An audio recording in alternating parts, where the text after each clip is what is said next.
Bahagia Profesor Madya Dr. Siddiq Fadil, yang dihormati Tuan Haji Ahmad Azam Rahman, Presiden NABIM, berbahagia Tuan Haji Halim Ismail, Timbalan Presiden, Naib-Naib Presiden, Pimpinan ABIM Pusat, Pimpinan ABIM Negeri, Pimpinan ABIM Daerah, Pimpinan PKPIM, mantan-mantan pimpinan, saudara dan saudari yang dihormati sekalian. Pertamanya, marilah kita bersyukur kepada Allah Subhanahu wa Ta'ala kerana kita masih lagi diberi kekuatan oleh Allah Subhanahu wa Ta'ala untuk berada dalam kuliah bulanan kita, kuliah tafsir Madhu'i, yang hari ini merupakan hari sambutan kedua tahun genap, walaupun kita buat akikah agak lewat sedikit. Jadi alhamdulillah, dalam siri yang cukup panjang ini, dan pada malam ini masuk siri yang ke-26, maknanya kita sudah kuliah ini semakin dewasa dan semakin banyak memberikan butiran-butiran ilmu yang cukup berguna untuk kita, dan amat berguna sekali bagi mereka yang genap 26 siri pada malam ini, dan amat kekurangan sekali bagi mereka yang baru hadir pada malam ini. Tapi walaupun tuan-tuan dan puan-puan tidak seharusnya kecewa, kerana masih lagi banyak siri-siri yang akan kita atur secara bulanan, insya-Allah, dan manfaatkanlah peluang yang ada ini untuk kita mempertingkatkan keilmuan kita, mempertingkatkan minda kita, dan yang lebih penting ialah ianya menjadi asas kepada peningkatan amalan penghayatan kita dalam kehidupan ini. Jadi saudara-saudara yang dihormati sekalian, insya-Allah pada malam ini, sebelum kita memulakan kuliah tafsir Madhu'i pada malam ini, kita akan mendengar kata-kata aluan daripada yang berbahagia Presiden Tuan Haji Ahmad Azam Rahman sempena genapnya 2 tahun kuliah tafsir Madhu'i ini. Jadi saya dengan segala hormatnya mempersilakan Tuan Haji Ahmad Azam Rahman, Presiden ABIM, untuk memulakan bicaranya. Silakan. Alhamdulillahirrabbilalamin, wassalatu wassalamu ala asyrafil anbiya'i wal mursalin sayyidina Muhammadin wa ala alihi wa sahbihi ajma'in. Para pengacara majlis yang kita kasihi, Ustaz Siddiq Fadil, pengkuliah untuk kuliah tafsir Madhu'i ini, Timbalan Presiden Tuan Haji Halim Ismail, pimpinan, saudara-saudari sekalian, Assalamualaikum warahmatullahi wabarakatuh. Kita sepatutnya merakamkan setinggi penghargaan dan terima kasih kepada yang berbahagia Ustaz Siddiq yang telah penuh sabar sejak 2 tahun yang sudah memberikan kuliah yang merujuk kepada maudhu'-maudhu' yang contemporary, untuk memberikan kita pandangan-pandangan, bimbingan-bimbingan wahyu dalam konteks menangani kehidupan dalam menghadapi cabaran-cabaran dan tantangan dunia masa kini. Jadi alhamdulillah, saya dapati sejak 2 tahun yang sudah, apabila kita mulai timbul idea untuk mengadakan kuliah tafsir Madhu'i ini, sememangnya ideanya untuk mengupas perkara-perkara yang berlaku di sekitar kita dalam suasana yang masih hangat, untuk melihat daripada perspektif wahyu. Itulah tujuan ketika kita memulakan kuliah tafsir Madhu'i ini. Dan kita sebenarnya beruntung yang amat sangat kerana Ustaz Siddiq adalah merupakan tokoh intelektual yang pandangan-pandangannya itu diteliti oleh semua pihak, baik di dalam negara juga di luar negara. Kalau saudara berkesempatan untuk bersama-sama dengan beliau di Indonesia khususnya, pandangan-pandangan beliau itu sentiasa diteliti, pandangan-pandangan beliau itu sentiasa diolah dan dipolemikkan dan merupakan seorang yang dianggap tokoh besar untuk alam Melayu ini. Jadi untuk itulah maka saya, dalam gambaran saya ketika kita ingin melancarkan tafsir Maudhu'i ini, gambaran kita tiap-tiap bulan ribuan orang akan datang. Itulah cita-cita kita. Maknanya terbayang kita nak membuka gerai-gerai, terpaksa buat kemah-kemah dan sebagainya. Tetapi setelah 2 tahun saya dapati perkembangannya semakin baik, dan dari segi pengaturan program dengan nota-nota yang diberi saya fikir semakin meningkat, dan usaha untuk meningkat martabat ilmu di kalangan umat ini memang suatu yang payah berbanding dengan ceramah-ceramah politik. Ya. Jadi untuk itulah saya rasa berbangga sekali apabila mengetahui teman-teman yang jauh datang, walaupun jauh daripada Perak, ya, ada kadang-kadang daripada Johor datang, balik rumah 2-3 pagi kerana mereka sudah menikmati kelazatan ilmu yang disampaikan oleh Ustaz Siddiq Fadil. Jadi untuk itulah saya harap tuan-tuan dan puan-puan sekalian, sempena 2 tahun ini, marilah kita sama-sama menyebarkan, mengangkat martabat ilmu, ya, di kalangan masyarakat kita ini, dengan kita mengajak seramai mungkin, dan kita bersedia insya-Allah untuk menampung ke 1000 lagi, 2000 lagi, kita bersedia, ya, untuk menambah, nak buat kemah pun kita bersedia sekalian. Seandainya gerakan ini dapat kita dukung bersama, dan seluruh ahli ABIM di Lembah Kelang ini menjadikan program tafsir Maudhu'i ini sebagai program wajib bagi mereka, ya, sebagai program wajib, program penting untuk kita memahami isu-isu dan supaya kita mendapat bimbingan-bimbingan wahyu dengan tafsiran yang telah diberikan.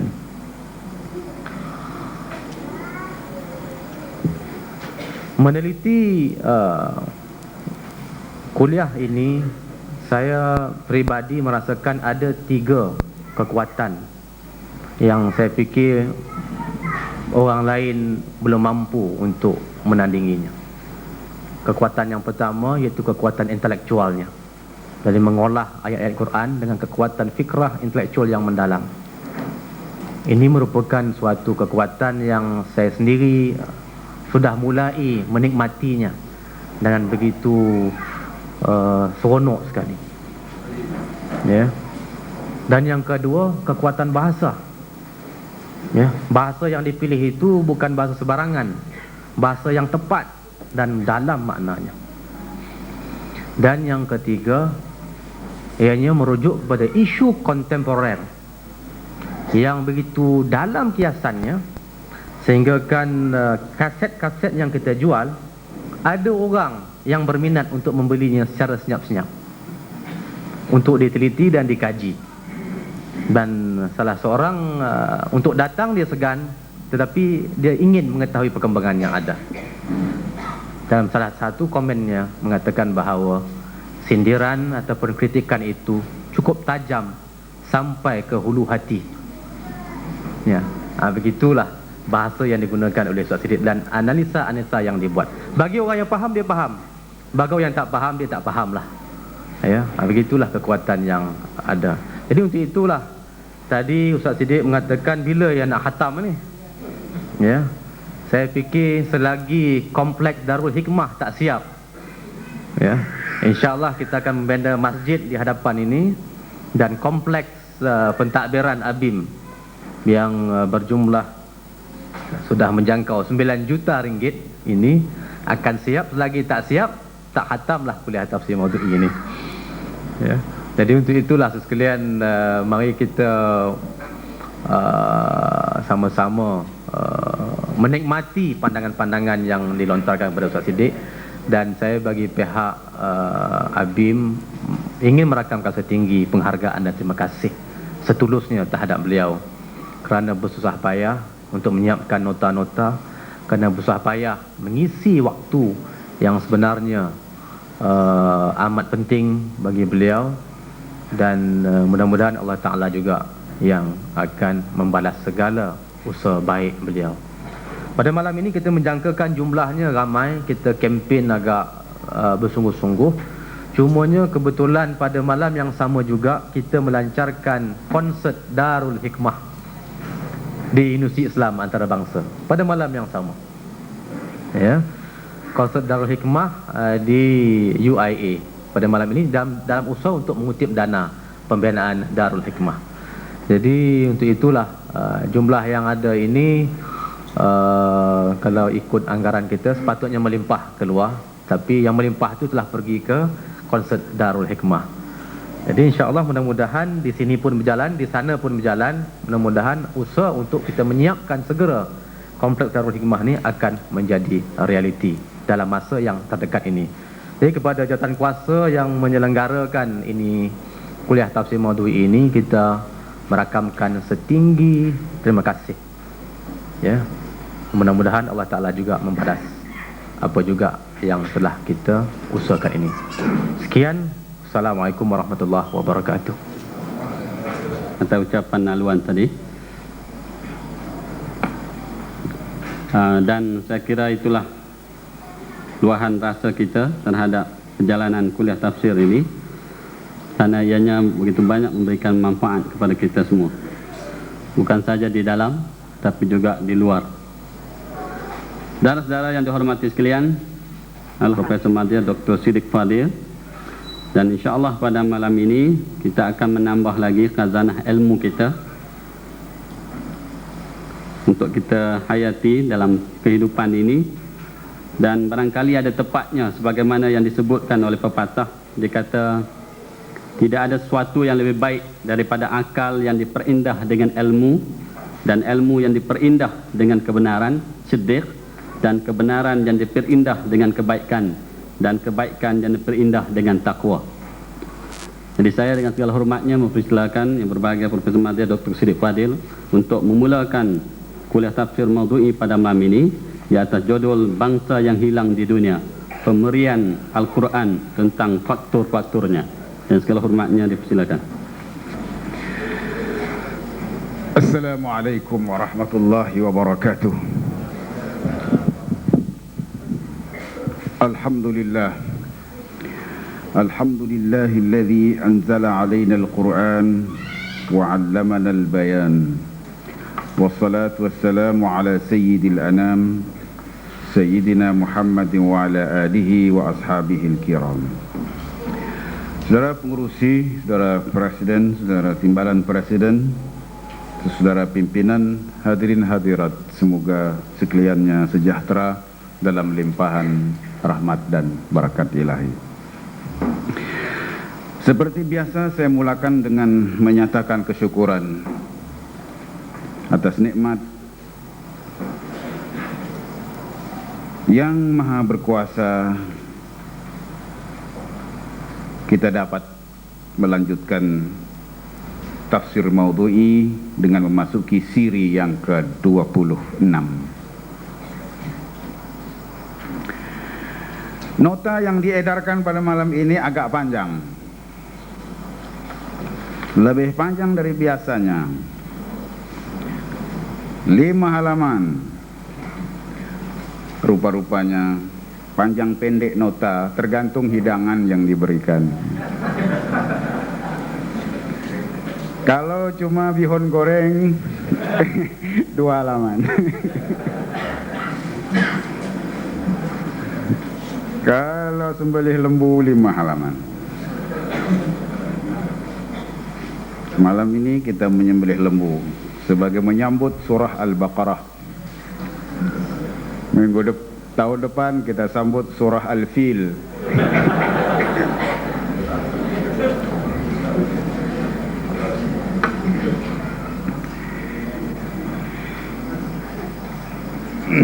Untuk renungan Anda malam ini saya bawakan satu persoalan.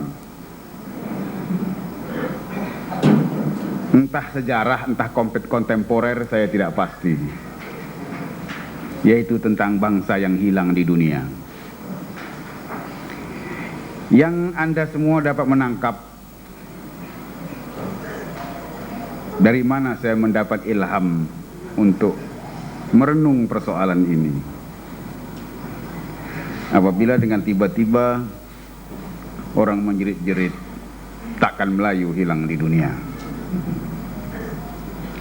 Yang di sebalik ungkapan itu tersirat kekhawatiran terhadap masa depan bangsa ini. Begitu khawatirnya mereka sehingga terpaksa membangkitkan Hang Tuah dari kuburnya.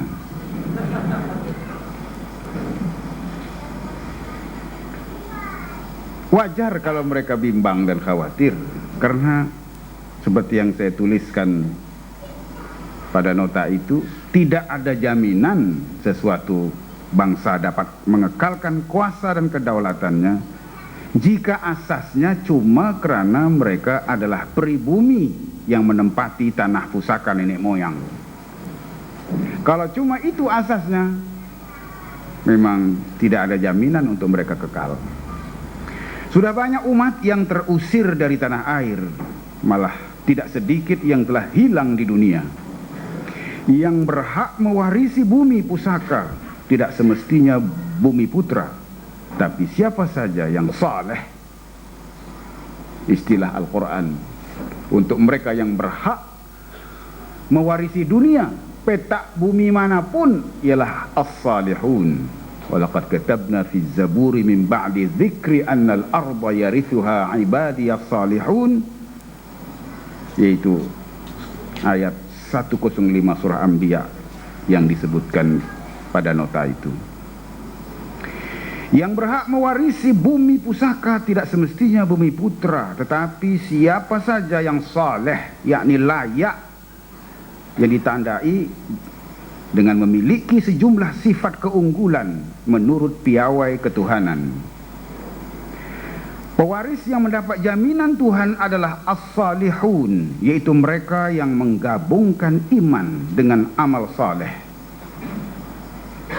Begitulah ketetapan ilahi dalam sejarah kemarin, kini dan kelak. Dan sesungguhnya telah kami tulis di dalam Zabur, sesudah kami tulis di dalam Lauhul Mahfuz, bahwasanya bumi ini dipusakai hamba-hambaku yang saleh.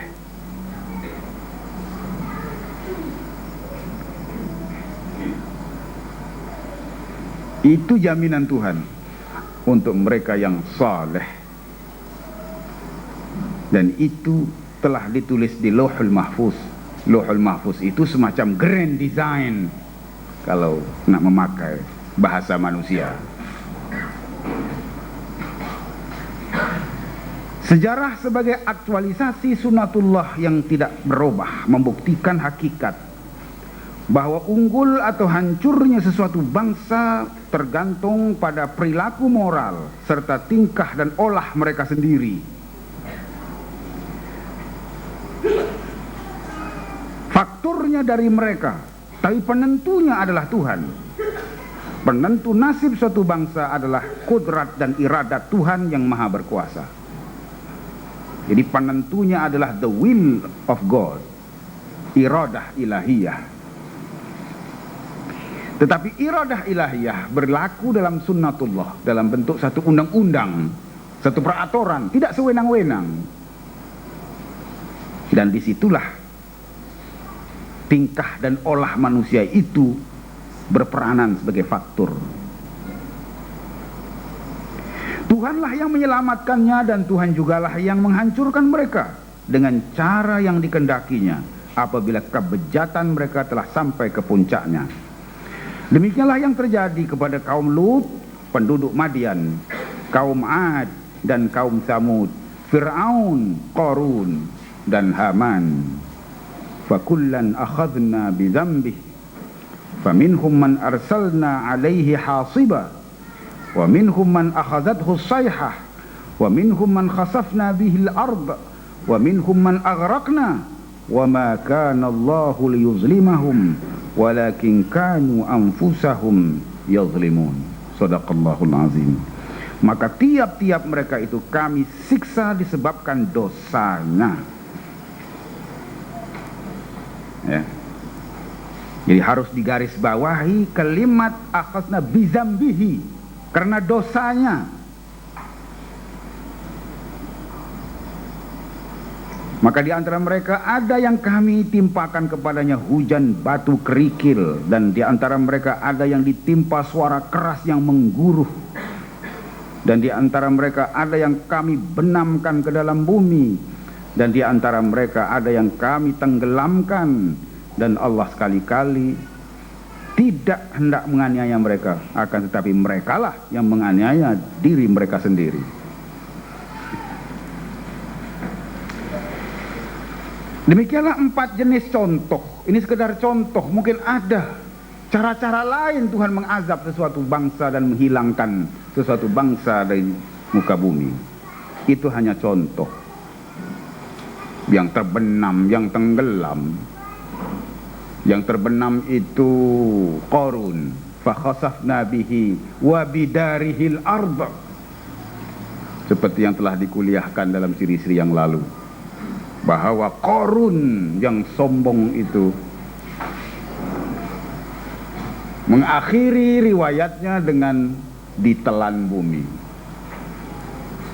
Dan dari sekian banyak harta yang dimilikinya, secara spesifik Tuhan sebut rumahnya, fa khasafna bihi wa bidarihi al-ard. Tentu istimewa rumah Qarun itu,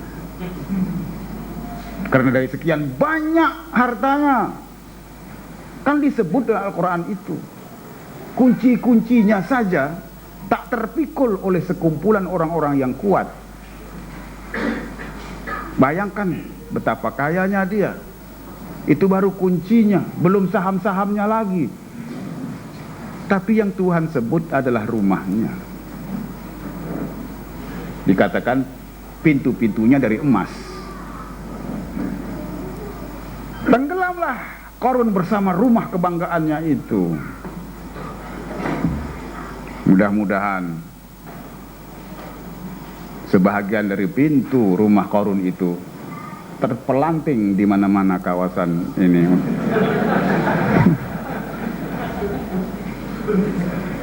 Untuk kita manfaatkan membina Darul Hikmah, supaya tidak perlu berkonset-konsetan.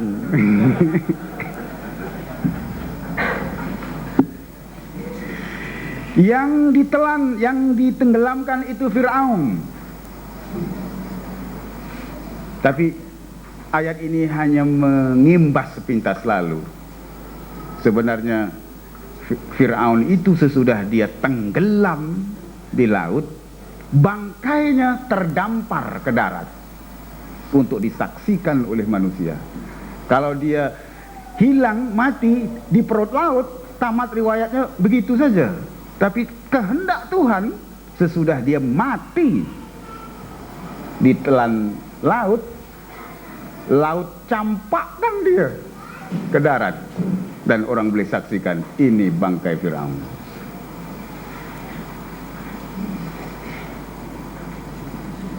Demikianlah 4 jenis contoh azab yang ditimpakan Allah ke atas bangsa-bangsa yang tadinya gagah perkasa, sehingga tiba-tiba sekelip mata hilang di dunia.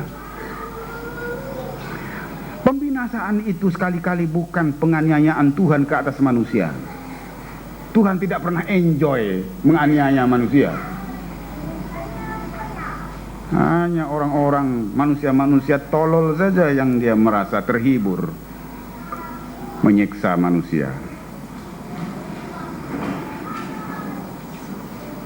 Tetapi akibat dosa-dosa kezaliman mereka sendiri. Dengan kata lain, apabila mereka berleluasa melakukan kekufuran dan kezaliman, berarti mereka telah menzalimi diri sendiri, menempah kehancuran diri. Demikianlah hakikatnya, dosa membawa binasa. Apabila Tuhan mengatakan fakullan akhadna bizambihi,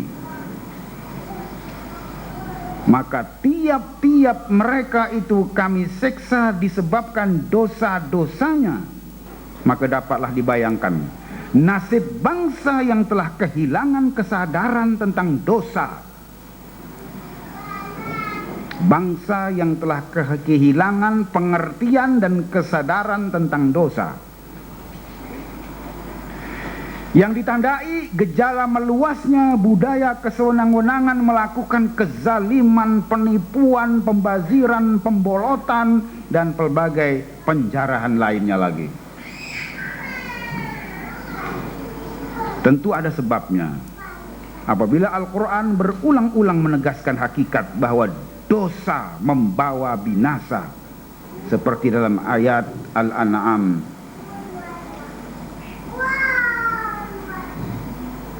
alam yarau kam ahlakna min qablihim min qarnin makkannahum fil ardi ma lam numakkin lahum wa arsalna as-samaa'a 'alaihim midrara wa ja'alna al-anhara tajri min tahtihim fa ahlaknahum bidhunubihim wa ansha'na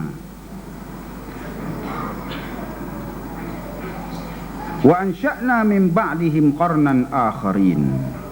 Apabila mereka tidak, apakah mereka tidak memperhatikan berapa banyak generasi-generasi yang telah kami binasakan sebelum mereka, padahal generasi itu telah kami teguhkan kedudukan mereka di muka bumi, yaitu keteguhan yang belum pernah kami berikan kepadamu, dan kami curahkan hujan yang lebat atas mereka, dan kami jadikan sungai-sungai mengalir di bawah mereka. Kemudian kami binasakan mereka karena dosa mereka sendiri, dan kami ciptakan sesudah mereka generasi yang lain. Kalau tadi Tuhan mengatakan fakullan akhadna bidzambih, maka tiap-tiap mereka itu kami siksa disebabkan dosanya, kali ini kalimah yang digunakan ialah fa'ahlaknahum bidzunubihim, kami hancurkan mereka karena dosa-dosa mereka. Dosa membawa binasa. Demikianlah untuk kesekian kalinya Tuhan menyebutkan lagi, kemudian kami binasakan mereka karena dosa mereka sendiri. Walaupun mereka itu gagah perkasa, ya, politiknya stabil, ekonominya stabil, semuanya serba stabil. Ya. Makkannahum fil ardi ma lam numakkin lahum. Nah, itu ungkapan yang menunjukkan betapa stabilnya segala-gala itu. Tapi semuanya itu, kekuatan dan kegagahan, kekuasaan dan kestabilan sama sekali bukan jaminan untuk terus kekal dan unggul. Bagi Tuhan terlalu mudah membinasakannya apabila Ia menghendakinya. Malah di mata dunia pun Ia terlalu remeh. Dunia tidak pernah merasa kehilangan dengan ketiadaan mereka. Hancurnya kaum Ad dan kaum Tsamud, karamnya Fir'aun dan Haman, tenggelamnya Qarun di telan bumi, tidak pernah ditangisi sebagai suatu tragedi. Tak pernah kita dengar ada sambutan ulang tahun, ya, pemergian Fir'aun dan ditangisi. Tak ada orang sembelih lembu. Satu bangsa boleh ada dan boleh tiada, satu generasi boleh datang dan boleh pergi. Dunia tidak pernah rugi. Setiap yang pergi akan segera ada pengganti yang lebih berkualiti.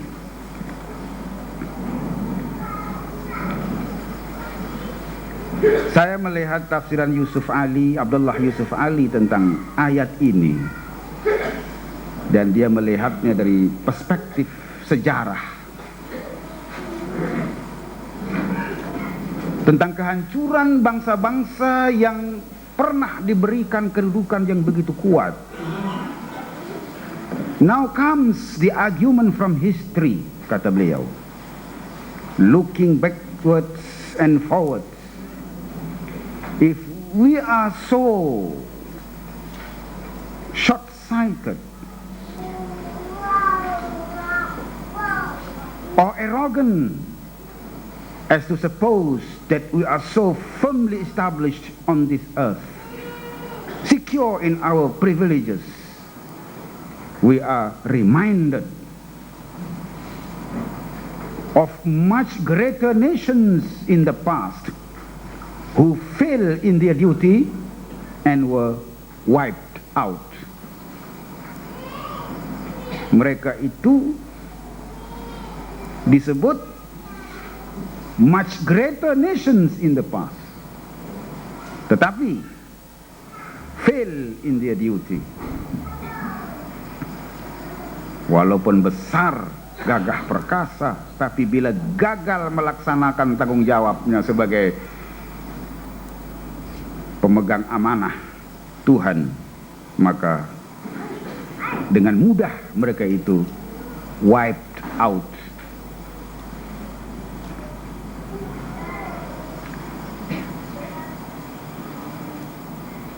In their faith, we must read our own faith. If we fail, likewise.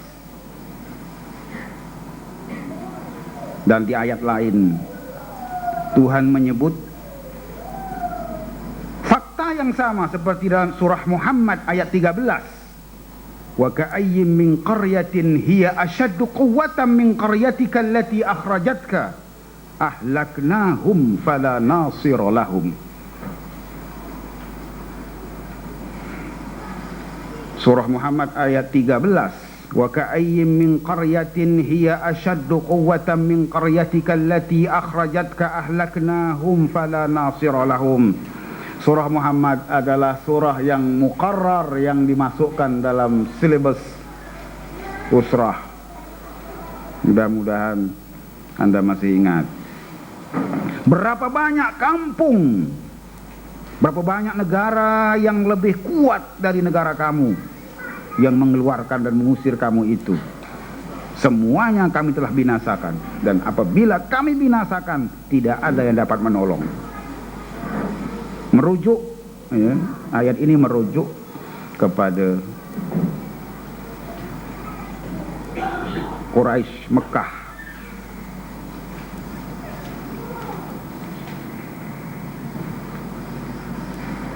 Demikianlah hakikatnya undang-undang Tuhan, sunnatullah. Apabila sesuatu bangsa telah berleluasa melakukan dosa, maka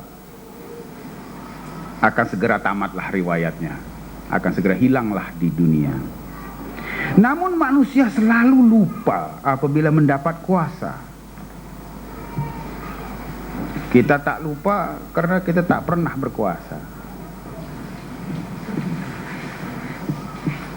Manusia selalu lupa apabila mendapat kuasa.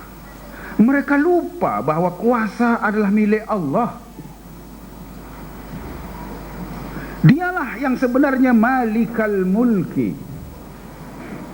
Malikal mulki ialah pemilik. Hebat nih. Pemilik kekuasaan.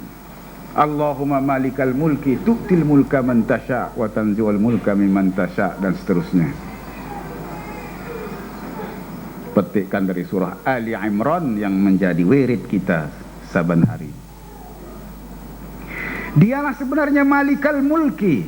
Manusia hanya pemegang amanah yang membawa implikasi ujian, sama ada ia mematuhi syarat dan mandat pemiliknya, atau ia memperlakukannya sebagai hak dan miliknya sendiri. Macam dia punya semuanya tuh. Dia berbuat semau-maunya. Diperlakukannya sebagai hak dan miliknya sendiri, lalu bertindak sewenang-wenang, merajalela, seolah-olah negara dan segala khazanahnya dia yang punya. sementara rakyat seluruhnya adalah hamba dan abdinya belaka. Itu manusia yang lupa. Manusia yang terpedaya dengan kuasa itulah yang dibinasakan Tuhan dengan cara-cara yang dikendakinya. Ada yang dihancurkan menerusi bencana yang menimpa secara tiba-tiba. Ada yang dibinasakan dengan adu domba sesama mereka. Ada yang dihabisi melalui proses yang memakan masa, seperti serangan wabak, kegawatan ekonomi yang serius dan berpanjangan, krisis alam sekitar, dan sebagainya lagi. Demikianlah hakikatnya. Namun ramai manusia yang tertipu apabila menyaksikan fenomena yang memperlihatkan seolah-olah pengkhianat yang banyak mendapat, petualang yang selalu menang, pembodek yang selalu naik. Segala gejala yang disaksikan itu sebenarnya belum sampai kepada kesudahannya. Ia adalah permulaan atau pertengahan suatu perjalanan yang panjang, belum sampai ke penghujungnya. Jadi kita harus melihat dalam konteks sejarah, bukan dalam konteks kehidupan pribadi.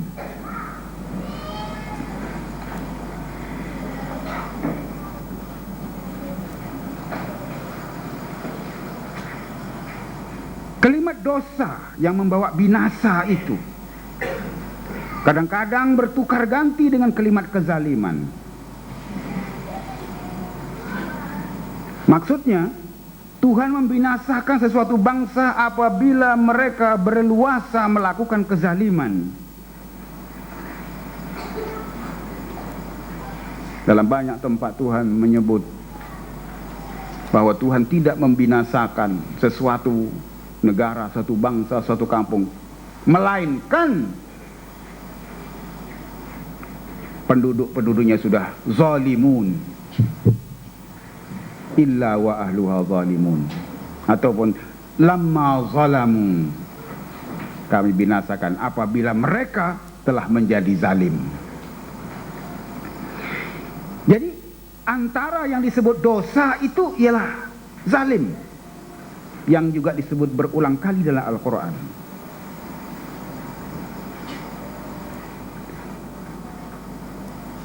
Maksudnya Tuhan membinasakan sesuatu bangsa apabila mereka berleluasa melakukan kezaliman seperti mendusta dan menganiaya para rasul serta orang-orang yang beriman, mempersenda ayat-ayat serta hukum hakam Tuhan, dan lain-lain yang dicakupi oleh istilah zalim dalam arti luas. Siapa yang rajin, lihatlah surah Al-Qasas ayat 59 dan surah Al-Kahfi juga ayat 59. Itu homework untuk Anda.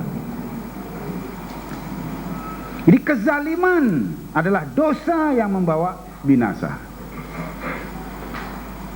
Barangkali ada baiknya diperingatkan lagi tentang kisah yang telah kita sampaikan dalam siri yang lalu. Apabila Rasulullah SAW bersabda, innama halakal ladzina min qablikum idza sariqa fihi musyarif tarakuhu wa idza sariqa fihi mudda'if aqamu alaihi al-hadd, dan seterusnya. Rasulullah menggunakan istilah atau kalimat halaka, artinya hancur binasa, hilang di dunia, sama aja.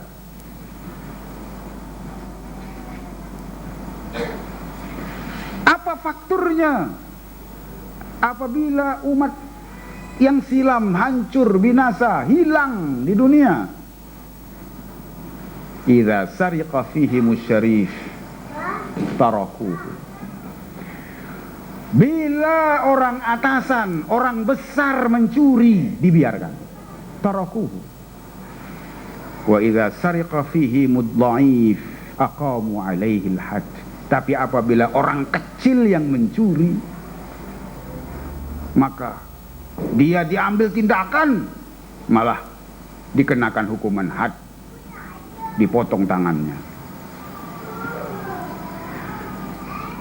Yang artinya ialah amalan diskriminatif dalam perundangan dan kehakiman, atau dalam istilah kontemporernya pendakwaan berpilih-pilih. Nah, ini yang barangkali yang dimasukkan oleh Presiden tajam sampai ke ulu hati.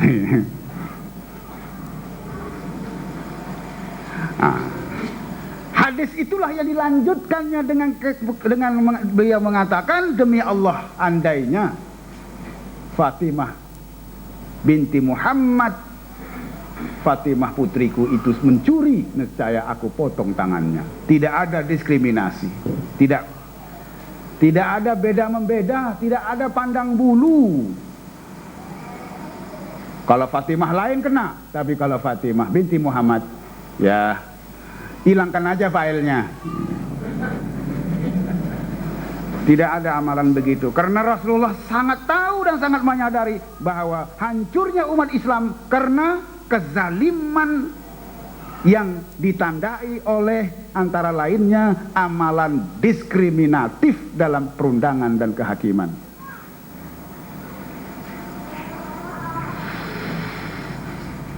Ini dikaitkan dengan satu peristiwa sebenarnya. Maaf, saya ulangi ini sebab saya tahu Anda sudah lupa. Saya tahu Anda sudah lupa. Mengaji tak ada examnya. Mana? Mengaji tak ada exam. Tak ada nulis-nulis pun. Social branch yang rajin nulis. Yang murid-murid yang baik-baik tak nak nulis.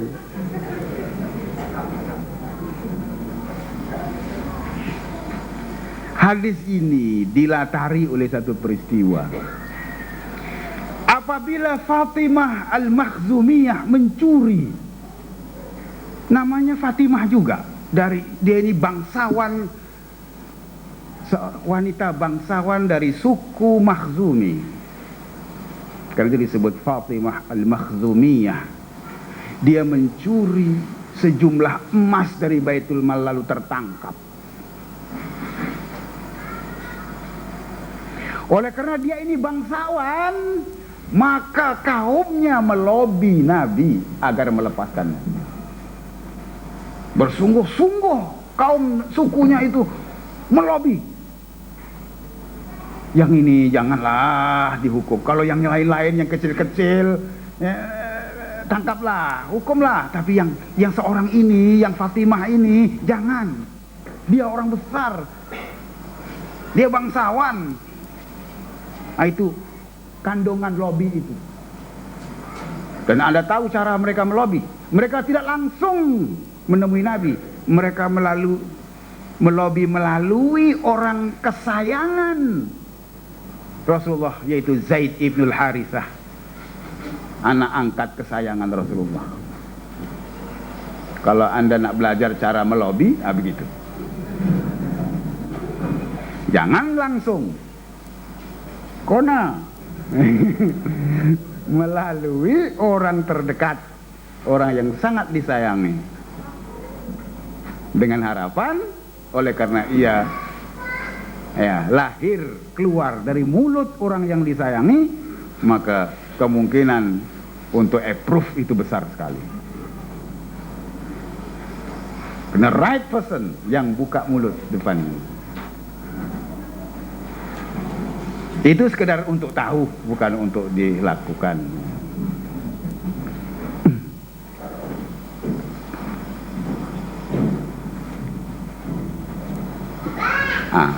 Itulah latarnya. Itulah latarnya, maka timbul hadis ini, innama halakal ladzina min qablikum idza sariqa fihimus syarif tarakuhu wa idza sariqa fihimud dha'if aqamu alaihi al-hadd.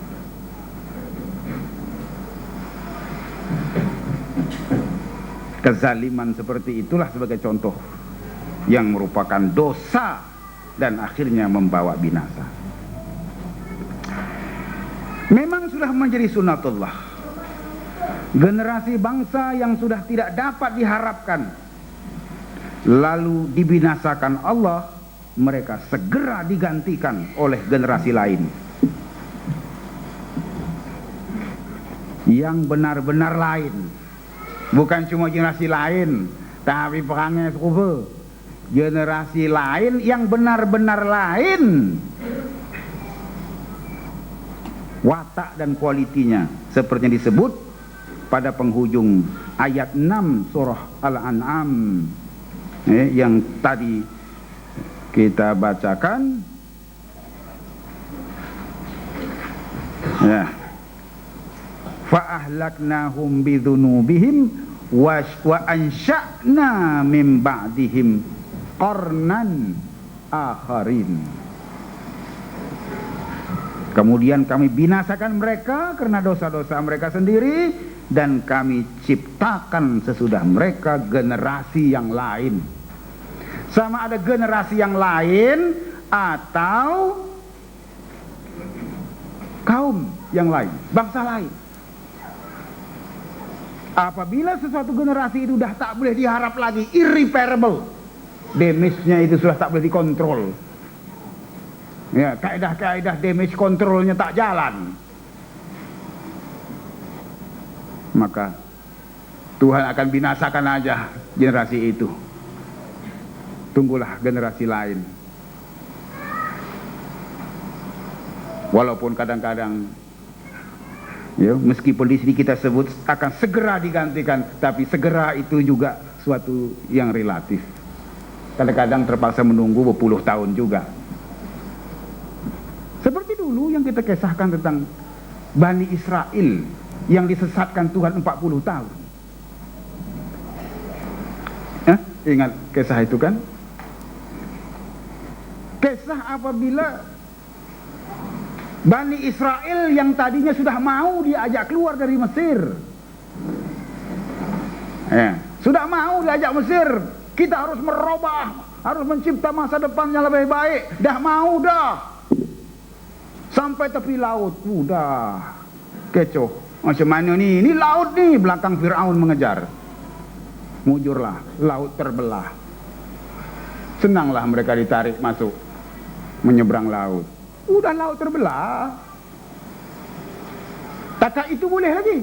Tapi bila sampai nak memasuki bumi yang dijanjikan untuk mereka, tetapi sebelum masuk, untuk masuk mereka disyaratkan supaya memerangi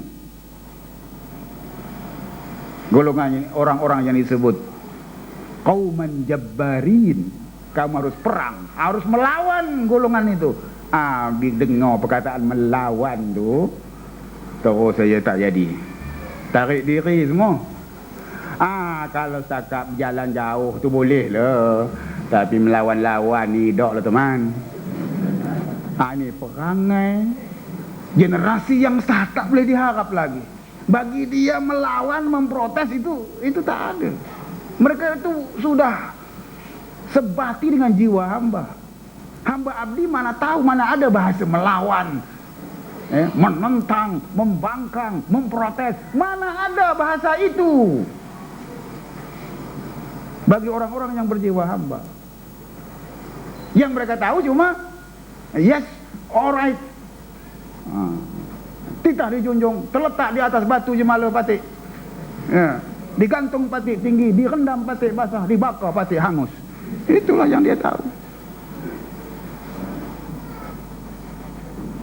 Payah nak dapat tu. Itulah sikap generasi yang dah tak boleh pakai, dah condemn, irreparable. Diajak melawan tak boleh. Walhal mereka sudah dijanjikan itu, Tuhan akan bantu, Tuhan akan tolong. Baru aja kamu mengalami pertolongan Tuhan yang tak pernah diberikan kepada sesiapapun. Baru aja kamu menyeberang laut yang terbelah, mana pernah Tuhan berikan pertolongan seperti itu. Baru kamu lalui, masih tidak meyakinkan mereka bahwa Tuhan akan tolong lagi kalau kamu mau melawan qauman jabbarin itu.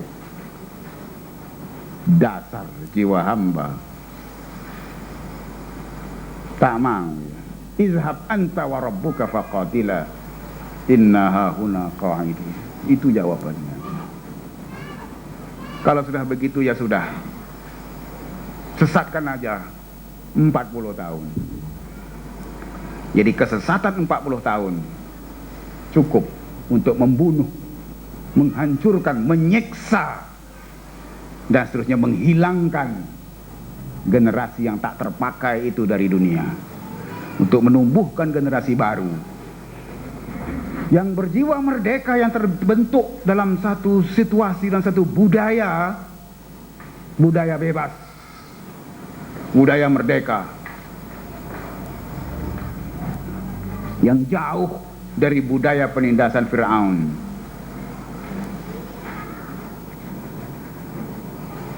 Jadi begitulah sunnatullah. Yang dibinasakan Allah akan segera digantikan oleh generasi lain yang benar-benar lain watak dan kualitinya.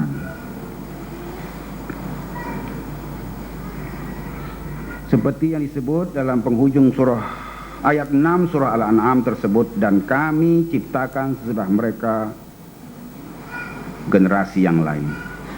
Penggantian generasi itu berlaku karena sebab-sebab tertentu. Terutama apabila mereka telah mengalami keadaan mabuk harta dan kehidupan dunia, lalu menjadi rakus, bakhil, dan mementingkan diri. Itu antara tanda-tanda bahwa generasi itu sudah tak dapat diharapkan lagi. Sebab kalau sudah tenggelam dalam kehidupan yang luxurious dan sudah mencandui kehidupan yang seperti itu, mereka akan kehilangan idealisme, akan kehilangan daya juang. Buat apa disimpan generasi yang sudah tidak mau berjuang dan sudah mengalami kematian idealisme? Kalau itu sudah menggejala, itulah tandanya bahwa generasi baru akan lahir menggantikan mereka, dan mereka akan dihabiskan dalam proses massa atau ditimpakan bencana atau dengan cara-cara lain. Inilah yang diungkapkan dalam surah Muhammad ayat 36 hingga 38 itu. A'udzubillahi minasyaitonir rajim. Innamal hayatud dunya la'ibun wa lahwun wa in tu'minu wa tattaqu yu'tikum ujurakum wa la yas'alkum amwalakum. In yas'alkumuha fayuhfikum tabkhalu wa yukhrij adghanakum. Ha antum haula'i tud'auna litunfiqu fi sabilillah faminhum man yabkhal wa man yabkhal fa innama yabkhalu an nafsihi wallahul ghani wa antumul fuqara wa in tatawallaw yastabdil qauman ghairakum thumma la yakunu amsalakum. Wa in tatawallaw yastabdil qauman ghairakum thumma la yakunu amsalakum. Sesungguhnya kehidupan dunia ini tidak lain adalah permainan dan senda gurau belaka. Dan jika kamu beriman dan bertakwa, nescaya akan Dia berikan pahala-pahala kamu, dan Dia tidaklah meminta harta tahta kamu. Jikalau Dia meminta kepada kamu dan mendesak kamu, nescaya akan bakhillah kamu dan akan diperlihatkan keburukan kamu. Itulah kamu semuanya telah diseru kamu untuk membelanjakan hartamu pada jalan Allah, maka setengah daripada kamu ada yang bakhil. Maka barang siapa yang bakhil, sesungguhnya ia bakhil kepada dirinya sendiri, dan adalah Allah maha kaya, sedang kamu adalah sangat fakir. Dan jika kamu berpaling, nescaya akan Dia gantikan kamu. Yastabdil qauman ghairakum. Dan jika kamu berpaling, nescaya akan Dia gantikan kamu dengan kaum yang lain, dan mereka yang lain itu tidak akan sama dengan kamu. Summa la yakunu amsalakum. Generasi baru pengganti itu Ya, pengganti yang datang menyusul di atas kehancuran generasi sebelumnya adalah generasi baru, yang betul-betul baru, generasi lain, yang betul-betul lain, yang tak sama dengan generasi sebelumnya. Ayat-ayat petikan dari surah Muhammad di atas memberikan gambaran tentang kehidupan yang tidak pernah serius. Ada manusia yang hidupnya tak pernah serius. Innamal hayatud dunya la'ibun wa lahun. Sesungguhnya kehidupan dunia itu tidak lain adalah permainan dan senda gurau belaka. Kehidupan yang tidak pernah serius, terlalu banyak sandiwara yang serba pura-pura. Mereka yang tenggelam dalam pola kehidupan seperti itulah yang diperingatkan agar menyadari bahwa hidup harus diisi dengan iman dan takwa. Wa in tu'minu wa tattaqu wa in tu'minu wa tattaqu yu'tikum ujurakum. Merekalah yang diperingatkan, ya. Mereka yang suka bersandiwara ini semuanya sandiwara, tak ada yang betul. Belakun, ya. Alah, menyampahnya tengok orang belakun, ya. Belakun. Tindakan-tindakannya, apalagi ucapan-ucapannya, selamanya kita tahu lakonan semua itu. Dia berucap, diberi teks, dibacanya teks itu mengena ke dirinya pun, dia ucap seolah-olah kita yang kena. Ucapannya bukan main baik, tapi dia sendiri tak tahu apa yang dia baca. Saya tahulah, sebab saya pernah membuat ucapan seperti itu dibaca oleh orang.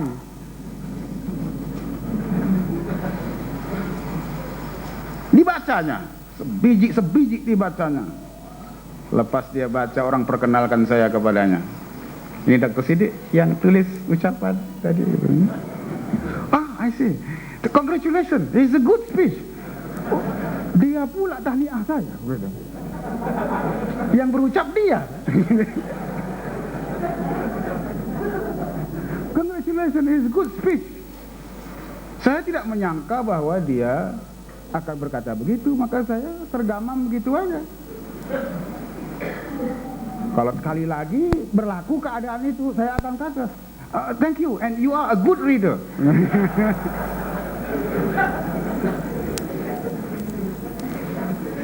Itu kan sandiwara.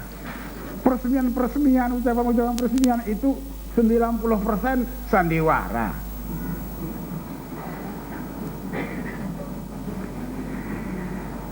Ya, kepada mereka yang suka bersandiwara dalam hidup ini, tidak serius, la'ibun walahun, diberi peringatan agar menyadari bahwa hidup harus diisi dengan iman dan takwa, bukan sandiwara. Iman dan takwa itulah akhirnya yang akan memberi makna kehadirannya. Tetapi ia harus dibuktikan dengan kesanggupan berkorban, membelanjakan harta pada jalan Allah dengan penuh keinsafan, bahwa segala harta kekayaan itu sebenarnya bukan miliknya.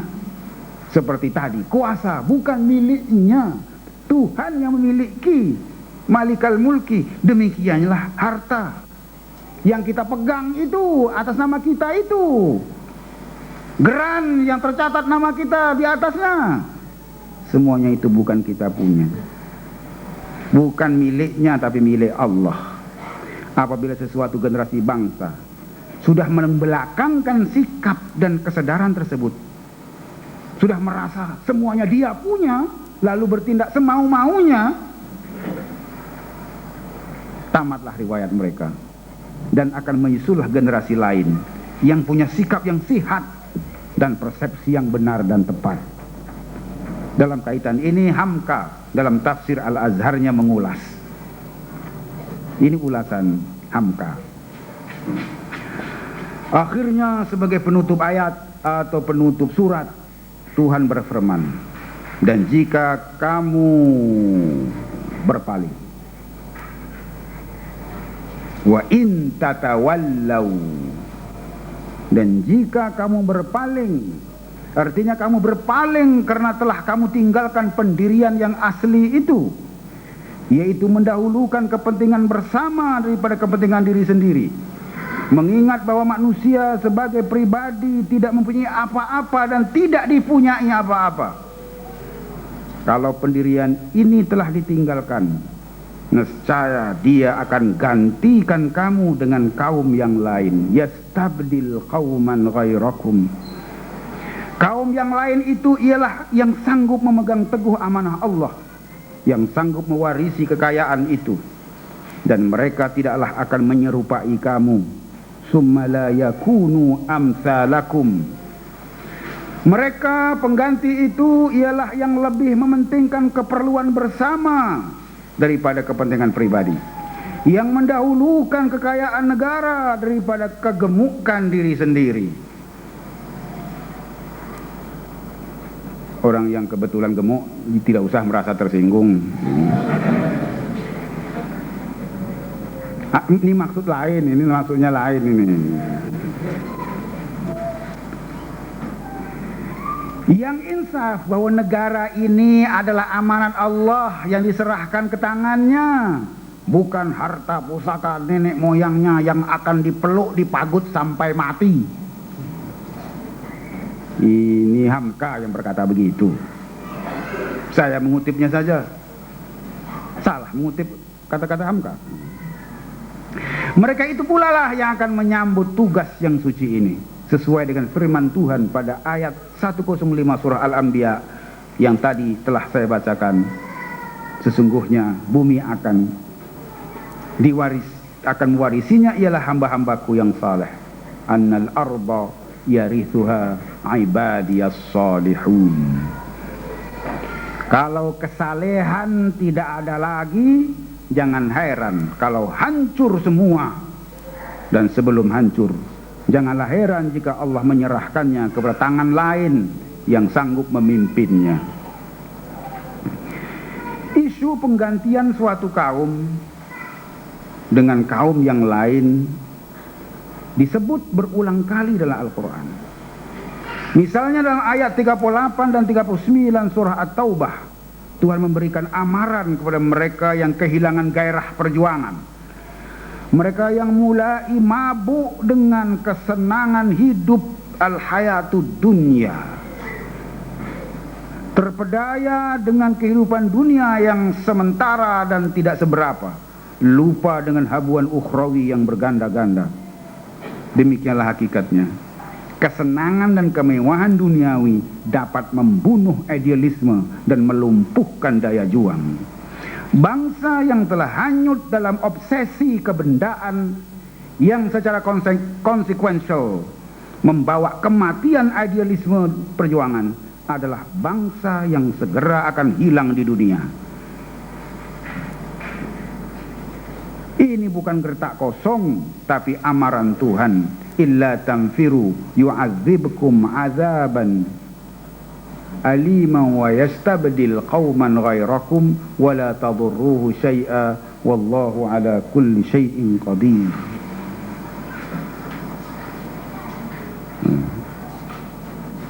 Ayat At-Taubah itu menyebut tentang orang-orang Islam sendiri yang hilang gairah perjuangan. Ayat itu dikaitkan dengan peristiwa perang Tabuk. Perang Tabuk di mana orang banyak malas. Di antara sekian banyak perang yang orang paling malas, perang Tabuk ini. Mengapa malas? Ada dua sebab mereka malas. Makanya tidak gairah seperti biasanya. Pertama, karena terlalu panas. Kebetulan sangat panas waktu itu. Dan panas, kalau panas di dunia Arab itu luar biasa panasnya. Anda pernah merasa ke tidak? Panas dunia Arab itu yang luar biasa panasnya. Oh, tak tahan. Saya pernah merasakan ketika saya pergi haji, ya, saya merasa di Madinah ya, bagaimana panas sampai pecah tapak kaki. Berjalan ke masjid tu nak rebut yang 40 tu lah, pecah. Tak pernah seumur hidup, tak pernah lah saya pergi nak beribadat sampai pecah-pecah kaki. Tapi kali itu memang pecah, betul. Pecah, jalan juga. Semangat 40. Dapat 40, ya udah. Tak pergi. Udah cukup 40. Jadi semangat 40 namanya. Leceh betul lah. Tak sampai 46 pun.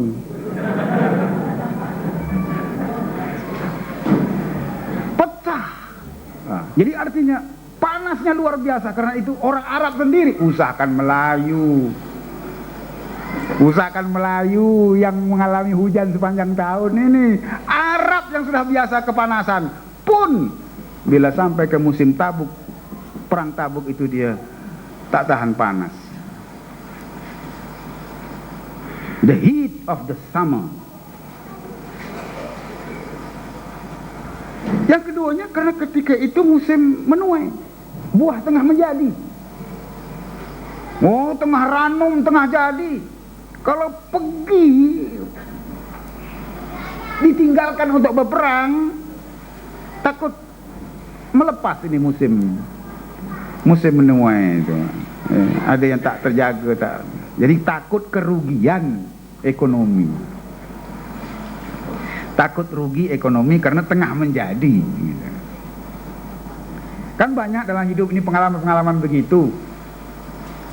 Waktu sembahyang jemaat misalnya, bila sudah sampai azan saja, wadarul bai', tinggalkan jual beli. Walaupun ada setengah kedai, waktu itu tengah laku betul.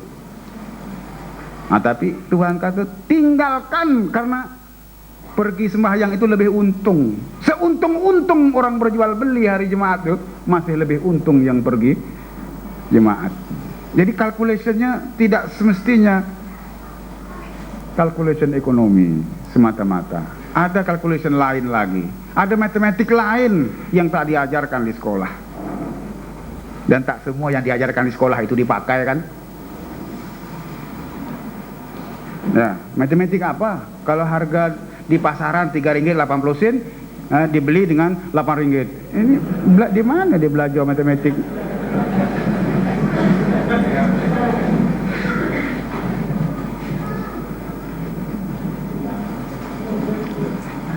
Ya. Jadi itu menyebabkan orang saqaltum ilal ard ma lakum idza qila lakum unfiru fi sabilillahi saqaltum ilal ard araditum bil hayatid dunya minal akhirah fama mata'ul hayatid dunya fil akhirati illa qalil. Kesimpulannya, nasib satu bangsa sangat bergantung pada kualiti diri yang dicirikan oleh khidmat dan manfaat.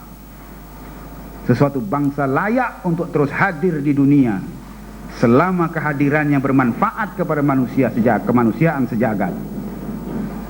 Hakikat inilah yang tersirat di sebalik ungkapan simbolik fa amma zabadu fayadhhabu jufaan fa amma ma yanfa'un nas fayamkuthu fil ard. Adapun buih itu akan hilang sebagai bahan yang tidak ada harganya. Adapun yang memberi manfaat kepada manusia, maka ia tetap di bumi, tidak hilang di dunia. Demikianlah Allah membuat perumpamaan. Ar-Ra'd ayat 17. Kalimah az-zabat, buih, adalah simbol bangsa tanpa kualiti, tanpa substance, tanpa isi. Yang ada hanya gelembung kosong yang serba rapuh, sewaktu-waktu boleh pecah dan menghilang dari dunia. Apalah yang dapat disumbangkan oleh buih? Berapalah harga segunung buih untuk terus hadir di pentas dunia? Sesuatu bangsa harus mampu menyumbang, harus punya message dan misi, idealisme dan iltizam. Tetapi bangsa buih yang jiwa dan mindanya kosong, melompong, hilang arah dan tujuan, hanyut di lambung ombak, tidak akan punya masa depan selain hilang di dunia. Terima kasih. Wassalamualaikum warahmatullahi wabarakatuh. Tadi satu kupasan yang menarik atas tajuk bangsa yang hilang di dunia, pemberian Al-Quran tentang faktor-faktornya. Dan saya kira yang pertama dapat kita sebutkan bahawa faktor kesalehan menjadi unsur utama kepada ketidakhilangan bangsa di muka bumi dengan tidak melakukan dosa yang banyak dan tidak memperendahkan dunia ini. Saya teringat suatu kisah yang disebut ataupun kisah seorang badui dengan seorang doktor tentang yang meminta apakah resepi untuk kita menghilangkan penyembuh dosa ini. Maka seorang badui datang kepada seorang doktor dan orang badui ini bertanya, doktor tersebut, apakah doktor mempunyai resepi ubat untuk menyembuhkan penyakit dosa? Maka doktor menundukkan kepalanya sejenak sambil berfikir. Lalu ia menjawab, dengarlah resepi ini. Jika kamu kerjakan, maka kamu akan mendapat penyembuhan daripada Allah. Dia kata, ambillah akar-akar kemalaratanmu dan jiwa kesabaran. Lalu campurkan dengan bubuk fikiran dan dicampur kadarnya sama dengan rendah hati dan kekosyokan. Kemudian ditumbuk semua dalam lompang taubat dan dibasahi dengan air mata. Lalu ditempatkan dalam tempat rendah diri kepada Allah dan dimasakkan dengan api tawakal kepadanya. Setelah itu diaduk dengan senduk istighfar sehingga tampak taufik dan kehormatan diri. Kemudian pindahkan ke mangkuk cinta dan dinginkan dengan udara kasih sayang. Sesudah disaring dengan saringan kesusahan dan ditambah dengan hakikat iman, kita campurkan dengan taubat kepada Allah. Teruskan minum ubat itu selama hidupmu dan hatimu akan sembuh dari segala keluhan dan yang akan hilang rasa sakit dosa. Itulah ramuan-ramuan yang diberikan oleh seorang doktor apabila ditanya oleh badui tentang bagaimana nak hapuskan dosa. Yang kedua, barangkali kita boleh simpulkan puasa adalah satu ujian untuk menguji kemandirian iman supaya tidak berlaku kezaliman, diskriminasi, belas kasih dan kelekaan terhadap kehidupan duniawi. Ketiga, kepasadan yang dahsyat akan tetap diganti oleh Allah dengan kebaikan yang lebih soleh dan amat berlainan sekali dari segala segi, sama ada watak atau kualiti penghidupannya. Dan yang keempat, hidup harus diisi dengan iman dan takwa, berani menyatakan kebenaran dan memerangi kemungkaran. Sebab satu bangsa yang selalu hidup dalam ketakutan akan dibunuh oleh ketakutan dan dimusnahkan oleh kesusahan. Saudara-saudara sekalian, saya kira saudara-saudari sudah pun mengambil sebanyak mungkin mutiara ilmu telah disampaikan, dan saudara-saudari jangan merasa jemu dalam tempoh yang sesingkat ini. Sebab pepatah ada menyatakan, barang siapa tidak tahan terhadap kejenuhan dan kepayahan menuntut ilmu dalam 1 jam, maka ia harus tahan dalam kerendahan kejahilan seumur hidup.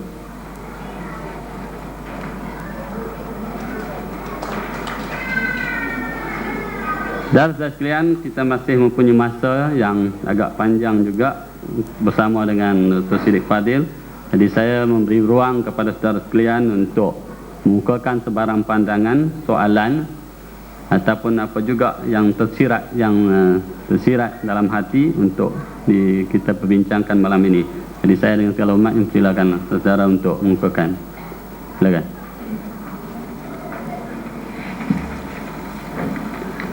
Dan sebelum itu ada satu pengumuman penting ini. Jadi sesiapa yang tidak mendapat nota pada malam ini, bolehlah dapatkannya di homepage APIM mengenai kuliah tafsir Maudhui ini. Jadi kalau kerana malam ini terlalu ramai barangkali, maka nota tidak cukup disediakan. Jadi boleh layari homepage APIM. Jadi kita teruskan kalau ada soalan, pandangan dan sebagainya.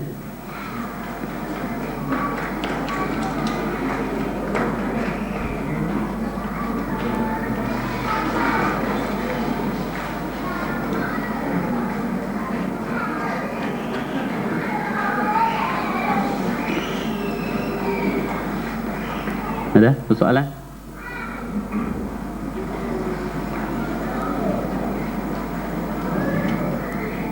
ataupun terlalu kekenyangan nak sembelih lembu ni, ataupun barangkali semuanya sudah dipahami dengan baik, walaupun saudara-saudari mengetahui satu perkara, itu adalah lebih baik daripada memahami semua, tidak mengetahui semua tapi tidak memahami sesuatu. Bagaimana dikatakan oleh pepatah lagi, kalau saya boleh sebutkan, mengetahui sesuatu dan memahami segala sesuatu adalah lebih baik daripada mengetahui segala sesuatu tetapi tidak memahami sesuatu. Jadi biarlah kita tahu sedikit tapi memahaminya, tapi jangan tahu semua tapi tak faham pun apa yang yang diketahui tersebut. Macam tak sedikit sebut tadilah. Jadi saya masih lagi membuka peluang lah untuk mengumpulkan soalan dan sebagainya, khususnya yang datang dari jauh, dari Perak, dari Johor dan tidak ketinggalan yang dekat, Bangi, Hulu Langat.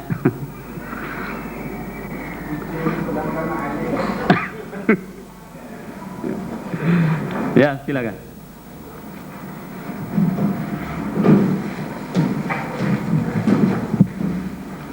Kalau boleh sebut nama ya. Bismillahirrahmanirrahim. Assalamualaikum warahmatullahi wabarakatuh. Salam. Saya Amri dari Taman Desa Surada. Jiran kot. Berjiran lah. Seperti yang telah dikupaskan oleh Ustaz Siddiq tadi mengenai bangsa yang hilang di dunia, pemberian Al-Quran tentang faktor-faktornya. Dari perspektif sejarah telah dijelaskan tentang hancurnya kaum Ad, kaum Samud, Fir'aun, Haman sebagai sebuah tragedi dalam kehidupan manusia. Kehancuran itu disebabkan oleh beberapa faktor yang telah dijelaskan tadi. Dan seperti yang dinyatakan dalam perspektif sejarah tadi, kadang-kala apa yang berlaku dalam sejarah, dan sejarah itu kadang-kadang berlaku pengulangan sejarah yang ada, dan manusia jarang mengambil pengajaran dari sejarah itu. Sepatutnya sejarah dijadikan sebagai pengajaran, mengambil yang baik sebagai sempadan, yang buruk untuk ditinggalkan. Tapi apa yang berlaku ialah banyak faktor-faktor keburukan yang telah dilakukan oleh umat-umat terdahulu dari perspektif sejarah yang telah dijelaskan tadi, tapi masih berulang untuk berlaku pada zaman sekarang, bahkan untuk zaman yang akan datang. Seperti yang dihadapi sekarang gitu. Bahwasanya apa yang berlaku dari catatan sejarah pada masa yang lepas masih berlaku pada masa sekarang. Dan sekarang yang ingin saya tanyakan ialah bagaimana sikap kita menghadapi realiti yang hampir sama dengan faktor-faktor kehancuran bangsa dan umat terdahulu dari perspektif sejarah yang telah dijelaskan.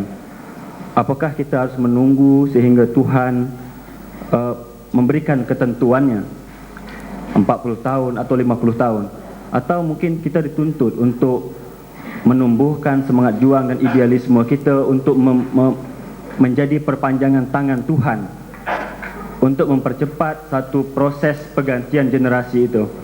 Karena kalau kita biarkan satu generasi untuk tetap dalam keadaannya, generasi itu akan menambahkan virus yang ada itu dengan memperpanjang generasi itu, sehingga proses untuk penggantian generasi itu memakan masa yang cukup lama.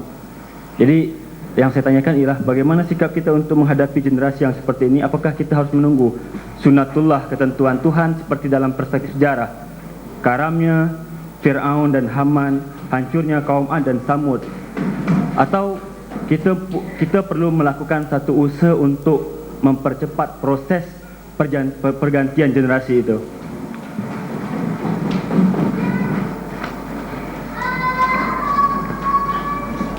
Dan yang kedua mungkin apakah di antara sebab yang menghambat kemahuan dan keupayaan kita untuk melakukan perubahan-perubahan itu. Artinya bagaimana sepatutnya sikap kita ialah tidak membiarkan segala kezaliman, kebejatan yang kita hadapi itu membiarkan keadaan itu berlaku dengan apa yang kita perhatikan. Sepatutnya kita melakukan satu usaha. Jadi apakah punca-punca, sebab-sebab yang paling utama yang menyebabkan kita tidak berani untuk melakukan perubahan itu? Apakah dikarenakan seperti yang dinyatakan tadi mungkin faktor ketakutan dari aspek ekonomi, atau apakah ini ditambahkan oleh masih kuatnya mental feodal dalam diri kita sehingga kita masih merasakan diri kita sebagai seorang hamba, atau ada sebab-sebab lain yang lebih prinsip itu? Demikian saja. Assalamualaikum warahmatullahi wabarakatuh. Assalamualaikum. Soalan lain? Bismillahirrahmanirrahim. Assalamualaikum warahmatullahi wabarakatuh.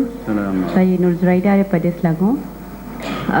Ustaz, ada dalam kertas ni apa yang Ustaz terangkan tadi ada menyebut bahawa kesenangan dan kemewahan duniawi dapat membunuh idealisme dan melumpuhkan daya juang. Jadi kalau daripada pandangan saya ni yang telah berada dalam jemaah kita ni, seolah-olah kalau dibandingkan dengan zaman mula-mula ABIM dan sekarang telah 30 tahun ABIM, seolah-olah sekarang telah ada penurunan dari segi idealisme dan segi daya juang sahabat-sahabat kita dalam ABIM. Jadi apa komen Ustaz, adakah kerana orang ABIM sekarang ni terlalu senang atau mewah, leka dengan dunia kemewahan duniawi menyebabkan adanya seolah-olah kekurangan dalam idealisme dan semangat daya juang sekarang ini? Terima kasih.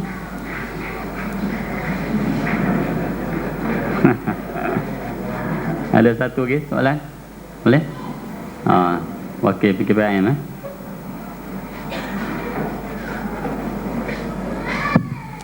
Bismillahirrahmanirrahim. Assalamualaikum warahmatullahi wabarakatuh.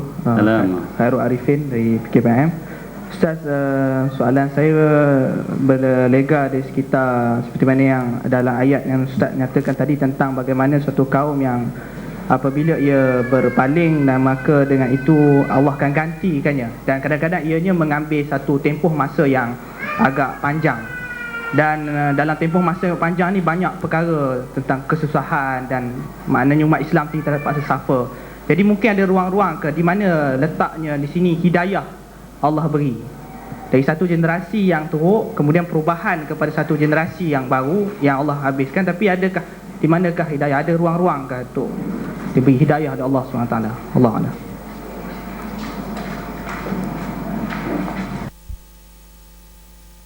Terima teman-teman penanya dan hadirin hadirat sekalian. Reaksi saya kepada persoalan-persoalan yang telah dikemukakan tadi, yang tidak semuanya sebenarnya merupakan pertanyaan. Ada yang lebih bersifat statement. Cuma untuk menjustifikasikan statement itu, ia digubah dalam bentuk pertanyaan. Sebenarnya dia menyatakan pendirian. Nah, dalam menghadapi fenomena ya, menggejalanya hal-hal ataupun dosa-dosa yang ditakuti akan menyebabkan kehancuran bangsa, apa sikap kita? Apakah kita harus berperanan mempercepat proses penggantian itu, mempercepat proses penghancuran, menyerahkannya kepada Allah supaya dihancurkan sajalah, atau ada sikap lain? Menurut saya, sikap yang harus diambil bukan mempercepat proses penghancuran dan cepat-cepat menyerahkannya kepada Allah untuk menghancurkannya. Sebab silap-silap kita hancur sama. Ittaqu fitnatan la tusibanna alladhina zalamu minkum khassah. Begitu Tuhan memperingatkan, takutlah kepada bencana yang akan menimpa bukan cuma yang zalim. Yang baik-baik macam kita pun kena sama. Ya, kalau hancurlah Melayu mana? Manakah? Apa Melayu Sungai Ramal tidak hancur? Kalau Tuhan hancurkan dengan banjir misalnya ya, oh semua banjir. Melayu Setapak banjir, Melayu Sungai Ramal dalam tak banjir, tak mau ya. Kalau Tuhan dia wipe out habis. Ittaqu fitnatan la tusibanna alladhina zalamu minkum khassah. Takutlah kepada bencana yang akan menimpa bukan cuma yang zalim, tapi yang tidak zalim pun akan kena sama, karena dia berada di tengah-tengah kezaliman itu. Biasanya kalau nak serah kepada Allah, ya Tuhan, aku serah padamu, engkau nak lakukan apa kepada mereka? Itu sesudah habis-habisan. Sudah habis-habisan, seperti Nabi Musa alaihissalam sesudah dia bawa, sudah didik berapa lama orang-orang Bani Israel ini, dibawa menyeberang lautan, ya, meyakinkan mereka kita boleh menang melawan kaum Jabbarin itu. Tapi akhirnya mereka tidak mau melakukannya. Tak upaya. Sesudah itu mereka kembali pula menyembah apa itu? Berhala anak lembu emas itu. Ketika itu baru Nabi Musa menyerahkan, ya Allah, udah habis ikhtiar aku, terpulanglah, aku relalah. Ketika itu dia mengatakan, aku relalah dengan apa saja ketetapan darimu. Tapi sebelum ini masih, nanti dulu saya nak berusaha lagi nih. Berusahalah semaksimumnya untuk menyelamat, untuk mendidik orang. Jangan give up. Ini belum apa-apa, baru kuliah sekali sebulan sudah nak terserahlah kepada Allah, nak hancurkan mereka. Alah, sebenarnya kita ni baru banyak mana kita punya usaha ni. Belum sampai ke mana-mana usaha kita ini sebenarnya. Masih kecil-kecilan. Ya, masih kecil-kecilan. Kalau saya masih jauh lah untuk mengatakan ya Allah, timpakanlah. Nanti dulu. Ya. Barangkali kita perlu mencontohi Nabi SAW, ya. Ketika malaikat pun dah offer jasa baiknya untuk menyumbang, untuk menghancurkan, ya, orang Taif kan. Malaikat offer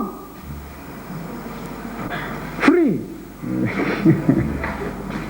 untuk mengangkat gunung, untuk ditimpakan ke kampung orang-orang Taif yang menganiaya Nabi itu. Nabi kata jangan. Oh jangan. Bila pula Nabi Muhammad jadi orang Kelantan ni? Jangan. Entah-entah kata aku mengharapkan bagi can mereka itu melahirkan keturunan dulu. Keturunannya nanti kita didik jadi orang kita. Bagi can dia membanyakkan zuriatnya itu yang kita dia bapaknya itu nak tahu payah nak buat macam mana. Saya kira sebagai dai kita harus bersikap begitu.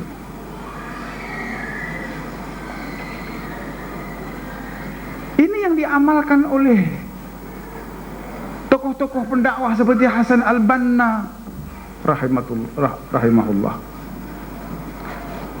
Seperti yang terbayang dalam dialog Syekh Muhammad Al-Ghazali dengan Hasan al-Banna. Saya ulangi balik, maknanya apa yang pernah saya sebut berpuluh tahun dulu, ya, waktu memimpin ABIN. Dalam ABIN pun banyak orang yang begitu dah tak sabar, kira nak sumpah aja, nak sumpah jadi batu aja.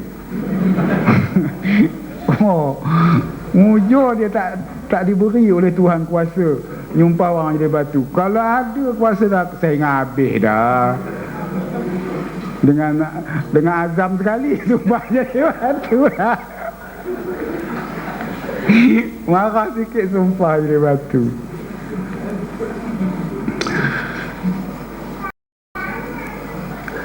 Syekh Muhammad Al-Ghazali rahmatullahi alaih waktu itu masih muda belia, semangat, dan dia merasakan bagaimana kejamnya, bagaimana zalimnya orang-orang tertentu ketika itu. Dia tanya Imam Hasan al-Banna rahmatullahi alaih, kenapa kita tidak laknatkan saja orang-orang itu? Kenapa kita tidak doakan saja orang itu mampus?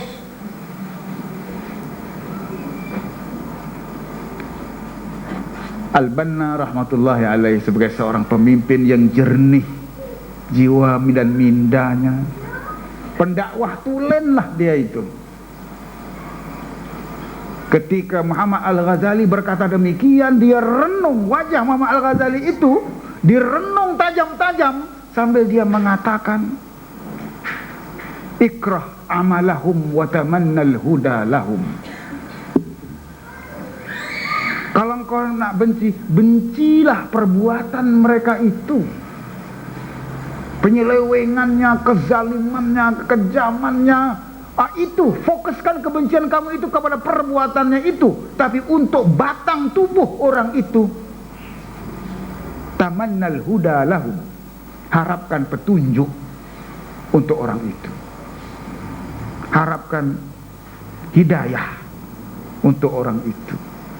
Nah, ini terkait dengan soalan pertanyaan yang keempat tadi tentang hidayah.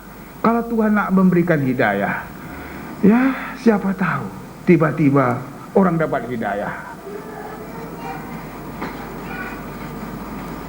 Ya, ada orang dapat hidayah, udah di ujung-ujungnya apa? Itu habuannya. Tidak mustahil orang mendapat hidayah sewaktu-waktu, bila-bila kalau Tuhan nak beri, dia perolehlah hidayah itu dengan tak diduga-duga.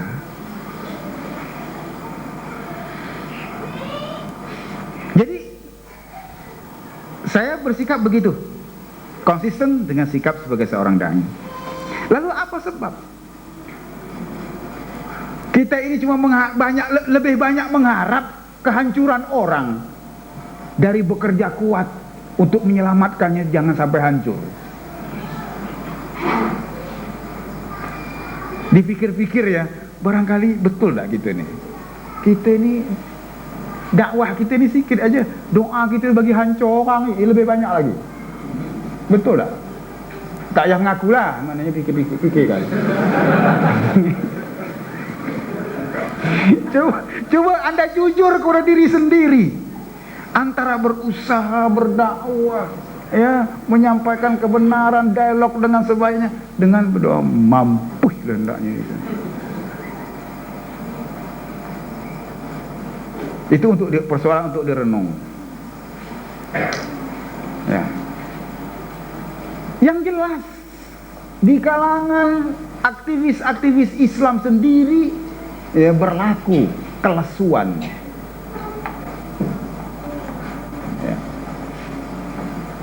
Ya mujurlah, maknanya Al-Quran sudah tidak turun lagi. Ya, turun Al-Quran kebetulan orang-orang Tabuk yang malas. Mereka yang kena, sebab kebetulan Al-Quran turun ketika mereka sedang hidup, nak cari jalan nak tuang perang Tabuk. Lalu turun ayat, ya, malakum idza qila lakum firu fi sabilillahi tsaqaltum ilal ard. Kita baca itu, padahal orang itu sudah berjuang sebelumnya, sudah membuktikan keimanannya, cuma sekali itu dia rasa malas sikit. Itu pun sudah ditegur dengan Al-Quran, dan nada teguran itu keras sekali, sampai diancam, yastabdil qauman ghairakum. Apa kau pikir Tuhan rugi dengan ketiadaan kamu? Tuhan boleh hancurkan mereka tanpa penyertaan kamu. Tuhan tak perlukan kamu sebenarnya, kamu yang perlukan Tuhan. Keras sekali. Itu baru kali itu mereka rasa malas-malas sikit. Panas benar. Tunggulah redup sikit. Anda bayangkan, kalau Quran turun sekarang ini di tengah-tengah kita, apa agaknya bahasanya yang digunakan? Dengan kemalasan kita, dengan kemalasan kita yang sama-sama tahulah. Oh, tak cuti lah, esok ada kerja lah, esok lah, esok ada kerja, malam ni nak tidur cepat. Pula dah macam-macam alasannya. Hujan. Kan dah tahu negara ini khatul istiwa, hujan sepanjang tahun. Ke hujan jadi alasan. Pindah aja ke benua lain gitu. Kalau tak mau kehujanan. Saya tidak tahu macam mana kerasnya kalau diandaikan Al-Quran turun di tengah-tengah orang macam kita ini. Jadi kenapa berlaku kelesuan idealisme ini, kelesuan daya juang? Barangkali ini ada kaitannya dengan cara hidup kita yang memang dimanjakan dan memang hidup dalam kemewahan lah. Saya kira begitu. Itu atas sebabnya. Mewah lah, gaji besar, mana tak mewah? Anda ni mewah, kira mewah lah. Tak pernah lah kata dapur tak berasap kerana tak berduit. Yang rasa tak berduit tu pasal nak beli benda besar-besar. Nak beli benda-benda besar memanglah tak cukup duit ni. Tapi kalau setakat nak hidup rasanya tak pernah tak ada duit. Setakat nak pergi mengisi program di satu tempat, rasanya tak pernah tak ada duit. Yang rasa tak cukup duit tu kalau ini kelas ekonomi boleh nak naik second kelas, business kelas, tak cukup duit ni, itu nak mewah. Tapi kalau setakat nak mengisi program, tak timbul kalau tak ada duit. Saya tak pernah menghadapi masalah selama daripada saya mula masuk aktif lah, sampai lah nak pension ini, tak pernah satu saat nak mengisi program tak ada duit. Itu tak pernah. Tak pernah.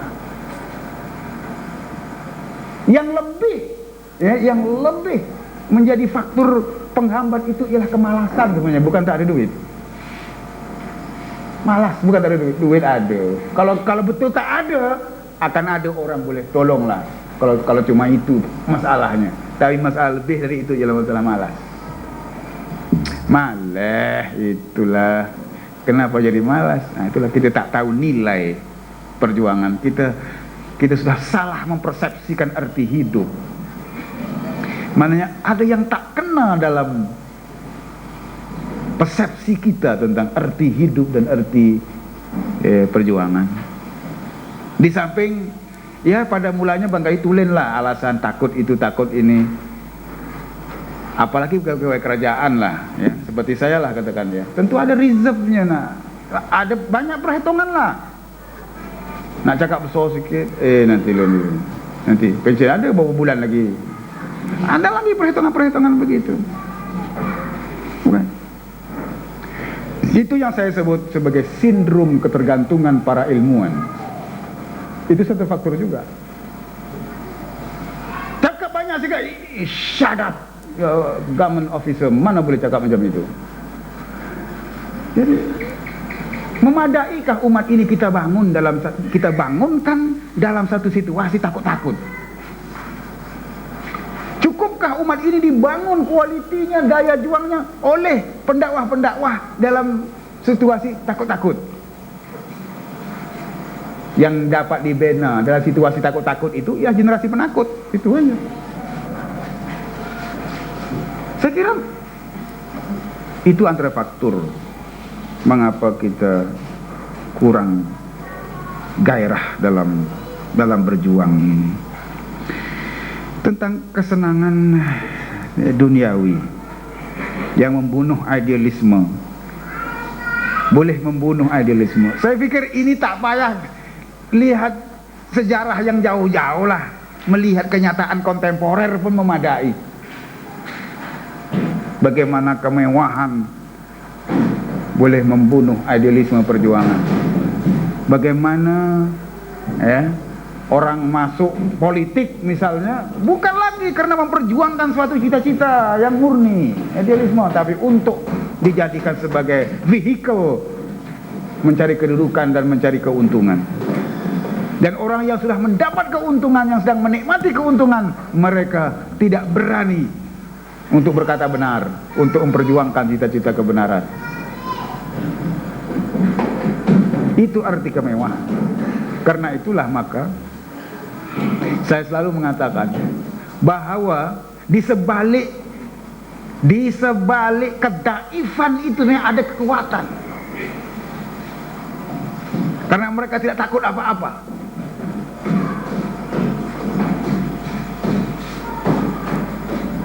Selalu saya bawakan kisah Sahnun, seorang ulama, kalau tak salah mazhab Maliki, faqih, ahli fikih mazhab Maliki, yang cuma makan roti kering yang dibasahi air garam. Itu contoh yang saya masih ingat dan selalu saya sebut, ya. Sahnun namanya, bukan Syahnun. Barangkali dia pun dapat ilham dari sini. Nama bapaknya bagi nama daripada nama ulama ini, Sahnun itu. Yang kadang-kadang disalah sebut orang wakil rakyat Syed katanya. Dia bukan wakil rakyat Syed, wakil rakyat kawasan Syed. Syed itu novelnya, bukan kawasannya, bukan kawasan yang diwakilinya itu. Sahnun yang sehari-harian itulah makanannya. Kalau itu makanannya, dapat dibayangkan pakaiannya, dapat dibayangkan rumahnya, dapat dibayangkan kendaraannya. Dengan begitu dia memperoleh kebebasan dan memperoleh keberanian yang tak dimiliki oleh orang-orang mewah yang hari-hari mau makan di hotel dengan nasi lemak sepinggan 13 ringgit tu. Ya, sekarang tak tahu. 20 sekarang. Itulah. Itu yang selalu saya marah-marah orang. Kau sanggup ya makan nasi lemak 20 ringgit sepinggan, piterah engkau 3 ringgit 8 kupang tahun. Apa punya belanja ni? Okey. Sahnun yang lalu ditanya orang, ya, nampaknya kamu dah jadi zuhud sekali. Kamu sudah benci dunia, tak mau dunia. Bukan soal tak mau dunia lah katanya. Aku amalkan cara hidup begini, li alla ahtaju ila haula, sambil tangannya menuding ke satu arah. Menara ya, sambil kan? Supaya aku tidak memerlukan mereka itu. Itu betul arahnya ya. menjadi satu, bagaimana yang dihasratkan oleh pengkuliah kita pada malam ini. Saya minta izin kepada Ustaz Siddiq untuk membacakan 2 rangkap pantun malam ini. Air jernih sajaknya landai, jalan raya titian batu, berunding cerdik dengan pandai, faham dua menjadi satu. Padang temu padang baiduri, tempat raja membangun kota, bijak bertemu dengan jauhari, bagai cincin dengan permata. Itu yang kita harapkan apabila ahli-ahli ABIM ini bertemu, dapat menyatukan pemikiran dan sikap terhadap suatu isu yang kita perjuangkan. Saudara-saudari dan hormati sekalian, nampaknya kita terpaksa menamatkan kuliah tafsir Madhu'i pada malam ini bagi siri yang ke-26 yang tajuk bangsa yang hilang di dunia, pemberian Al-Quran tentang faktor-faktornya. Dan untuk itu saya bagi pihak pengurusi majlis pada malam ini ingin merakamkan banyak terima kasih, pertamanya saudara Naib Presiden dari Naib Presiden, pimpinan pusat, pimpinan negeri, pimpinan daerah, pimpinan Helwa, pimpinan PKPN, saudara dan saudari hadirin dan hadirat yang menjayakan kuliah tafsir Madhu'i. Bismillahirrahmanirrahim. Wal 'asr.